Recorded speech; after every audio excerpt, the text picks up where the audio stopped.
નમસ્કાર વિદ્યાર્થી મિત્રો, તમારું ખૂબ ખૂબ સ્વાગત છે મારી આ ચેનલ સ્ટડી વિથ નેન્સીમાં. જો હજી સુધી તમે મારી આ ચેનલને સબસ્ક્રાઈબ ના કરી હોય તો જલ્દીથી સબસ્ક્રાઈબ કરજો.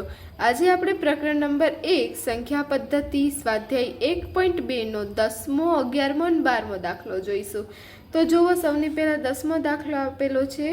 દવાઓ બોક્સમાં ભરેલી છે. દરેક બોક્સનું વજન 4 કિલો 500 ગ્રામ છે. 800 કિલોની ક્ષમતાવાળી એક વાનમાં કેટલા બોક્સને ભરી શકાય? કે દવાઓ બોક્સમાં દવા ભરેલી છે, એ બોક્સનું વજન કેટલું આપેલું છે? બોક્સનું વજન 4 કિલો 500 ગ્રામ છે. તો 800 કિલોની વાનમાં આવા કેટલા બોક્સ સમાય?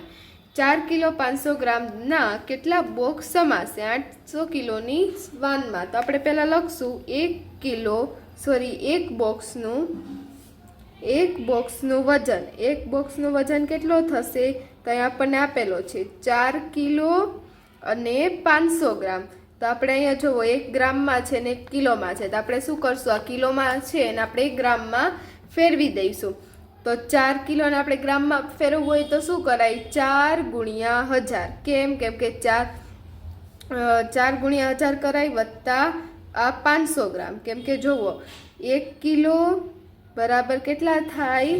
1000 ગ્રામ. 1 કિલો બરાબર 1000 ગ્રામ. તો અહીંયા 4 ગુણ્યા 1000 એટલે કેટલા થશે? 4000. 4000 વત્તા 500. તો 4000 વત્તા 500 કેટલા થાય? 4500 અથવા 4500 ગ્રામ. તો એક બોક્સનું વજન કેટલું થશે? 4500 ગ્રામ. 4 કિલો 500 ગ્રામ હતા, આપણા કિલોને ગ્રામમાં ફેરવ્યું. 1 કિલો એટલે 1000 ગ્રામ થાય, યાદ રાખવાનું. 1 કિલો એટલે કેટલા ગ્રામ? 1000 ગ્રામ થાય. એટલે આપણે 4 કિલો 500 ગ્રામના કેટલા કુલ થશે? 4500 ગ્રામ. એક બોક્સનું વજન 4500 ગ્રામ થશે. હવે વાનની ક્ષમતા, વાનમાં કેટલું સમાય છે? વાનની ક્ષમતા, તો વાનમાં આપણને આપેલું છે 800 કિલો. 800 કિલો સમાય છે, પણ આપણે 800 કિલોને પણ શું કરવાનું છે? ગ્રામમાં ફેરવવાનું છે. આને ગ્રામમાં ફેરવું તો કિલોને આને પણ ગ્રામમાં ફેરવવું પડે. તો 800 ગુણ્યા 1000. 1000 આપણે ઉપર આગળ કીધું કે 1 કિલો બરાબર 1000 ગ્રામ. એટલે આપણે કોઈ પણ જ્યારે કિલોને ગ્રામમાં ફેરવવું હોય ત્યારે 1000 સાથે ગુણવાનું. હવે 800 ગુણ્યા 1000 કેટલા થશે? 8 × 8 ને પાછળ 1 2 3 4 5 0 મૂકવાના. ગ્રામ થશે. આપણો જવાબ શું આવ્યો? કે 8 લાખ ગ્રામ. આપણો જવાબ શું આવશે? 8 લાખ ગ્રામ. વાહનની ક્ષમતા કેટલી છે? 8 લાખ ગ્રામ. તો હવે આપણે એક બોક્સનું વજન ને વાનની ક્ષમતા મળી ગઈ. હવે શું શોધવાનું છે કે એમાં કેટલા આવા બોક્સ ભરી શકાશે? તો બોક્સ ભરવાની સંખ્યા બરાબર, જેટલા બોક્સ ભરી શકાશે એટલાની સંખ્યા બરાબર શું કરવાનું? જે 8 લાખ છે એને ભાગ્યા 4500. 8 લાખ ભાગ્યા 4500. તો આ 0 કટ થઈ જશે, આ 0 કટ થઈ જશે. હવે શું કરશું? આપણે આ 8000 ને 45 વડે ભાગાકાર કરશું. તો અહીં આપણે 45 ભાગ્યા 8000 કરીએ. કેટલા થાય?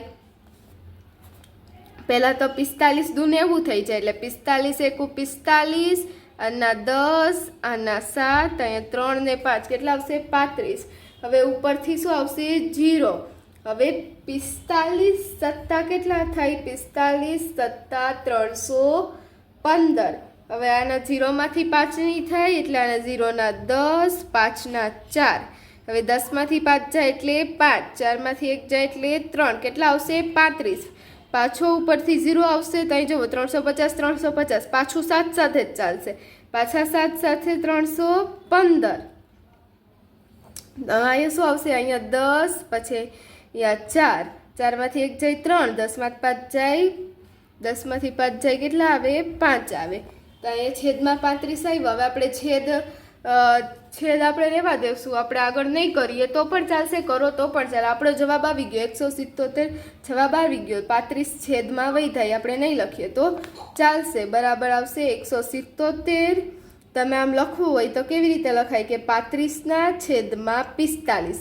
જો તમારા છેદ લખવો હોય તો કેવી રીતે લખાય? 177 પૂર્ણાંક 35ના છેદમાં 45. આ શેષ હોય એને ઉપર લખવાની અને આ જે આપણે જેના સાથે ભાગાકાર કર્યો એને નીચે લખવાનું અને આ 177 પૂર્ણાંકમાં લખવાનું.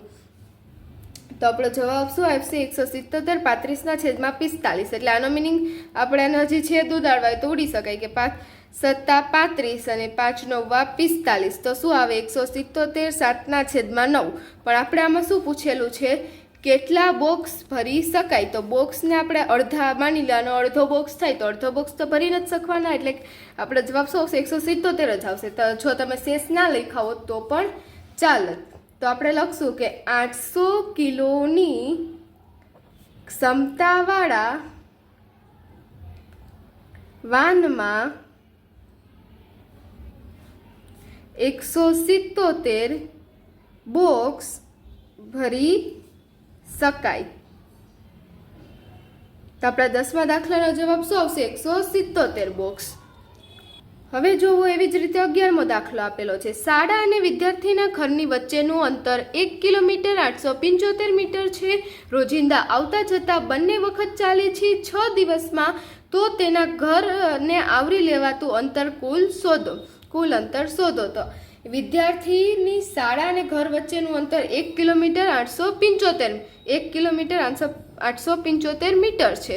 તો આપણે શું શોધવાનું છે કે 6 દિવસમાં કેટલું અંતર આવરશે અને આવતા અને જતા બે સમયે ગોતવાનું છે. પહેલાં આપણે શું કરશું? પહેલાં આપણે રોજનું અંતર ગોતશું. આપણને ખાલી શાળા અને વિદ્યાર્થીના ઘર વચ્ચેનું અંતર આપ્યું છે, પણ આપણે શું શોધશું કે રોજ એક વખત શાળાએ જાય અને પછી પાછો આવે, એટલે રોજ કેટલું? 2 વખત આટલું અંતર કાપે. એટલે આપણે પહેલાં રોજનું અંતર ગોતીશું અને પછી આપણે તેને 6 સાથે ગુણાકાર કરશું, એટલે આપણને 6 દિવસનું મળશે. તો જો આપણે પહેલાં લખીએ શાળા અને વિદ્યાર્થીના ઘર વચ્ચેનું અંતર બરાબર કેટલું હતું? 1 કિલોમીટર અને 875 મીટર. હવે આપણે જો આ કિલોમીટર છે, આ મીટર છે, તો આપણે આને શું કરશું? મીટરમાં ફેરવશું. તો આપણે આગળ જોયું હતું 1 કિલોમીટર એટલે કેટલા મીટર થાય? 1000 મીટર થાય. એટલે 1000 મીટર વત્તા 875 મીટર. 1000 વત્તા 875 કેટલા થશે? 1875 મીટર. તો શાળા અને વિદ્યાર્થીના ઘર વચ્ચેનું અંતર 1875 મીટર થશે. હવે આપણે શું ગોતશું કે શાળા અને ઘરથી વચ્ચે કુલ અંતર. શાળાથી ઘર અને ઘરથી શાળા. એક વખત શાળાથી ઘરે જાય અને એક વખત ઘરેથી શાળા જાય, તો તે વચ્ચેનું અંતર એટલે દિવસમાં એ 2 વખત એટલું અંતર કાપે, એટલે કુલ અંતર. તો 2 વખત કાપે છે એટલે આપણે એને 2 વખત ગુણાકાર કરશું, એટલે 1875 ગુણ્યા 2. તો હવે 2 પંચા 10, વધી પડી 1, 7 દુ 14 ને 1 15, 5 વધી પડી 1, 8 દુ 16 ને 1 17, વધી પડી 1, 2 કુ 2 ને 1 3. શું આવશે? 3750 મીટર.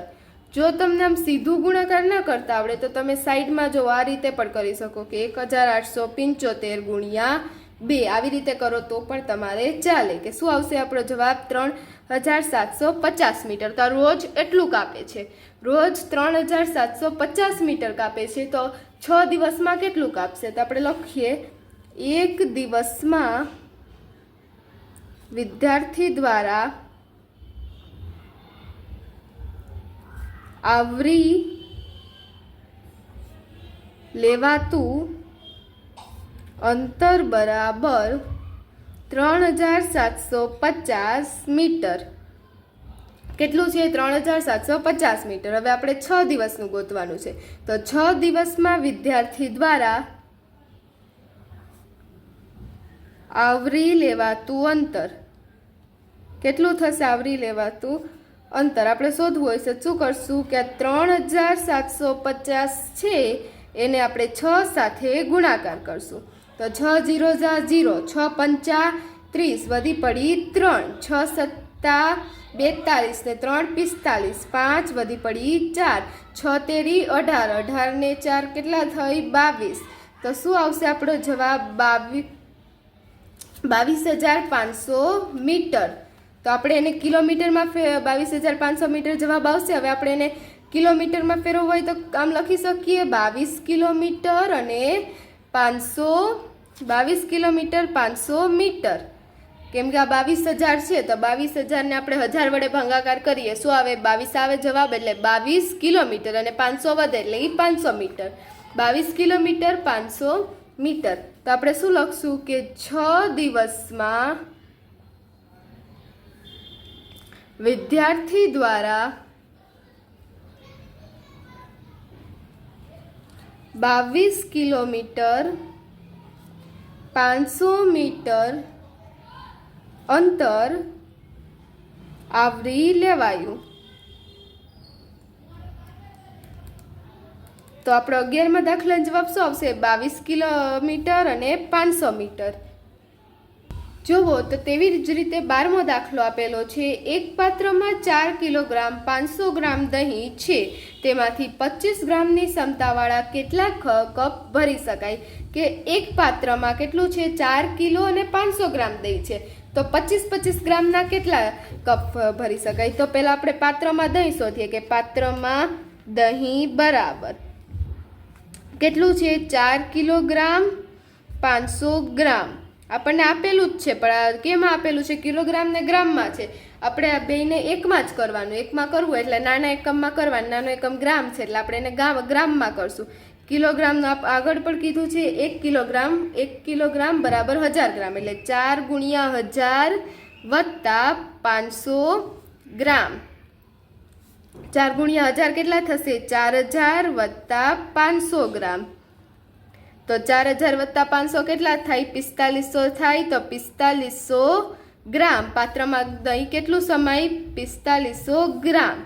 હવે આપણે 25 ગ્રામ દહીં વડે કેટલું આપણે જો શું આપેલું છે? 25 ગ્રામ દહીં વડે 1 કપ ભરી શકાય. 1 કપ ભરી શકાય માટે 4500 ગ્રામ દહીં વડે કેટલા કપ ભરી શકાય? તો આપણે લખીશું 4500 ગ્રામ દહીં વડે ભરાતા કપ બરાબર કે 25 ગ્રામથી 1 કપ ભરાય તો 4500 ગ્રામથી કેટલા કપ ભરાય? તો આપણે શું કરશું? 4500 ગ્રામને 2500 સાથે ભાગાકાર કરશું. એટલે 4500 ભાગ્યા 25 કરશું. તો 4500 ભાગ્યા 25 કરીએ તો શું આવે? અહીં આપણે સાઈડમાં કરીએ 25 ભાગ્યા 4500. 25 એકુ 25, 25 દુ 50 થઈ જાય. એટલે 25 એકુ 25, 25 દુ 50.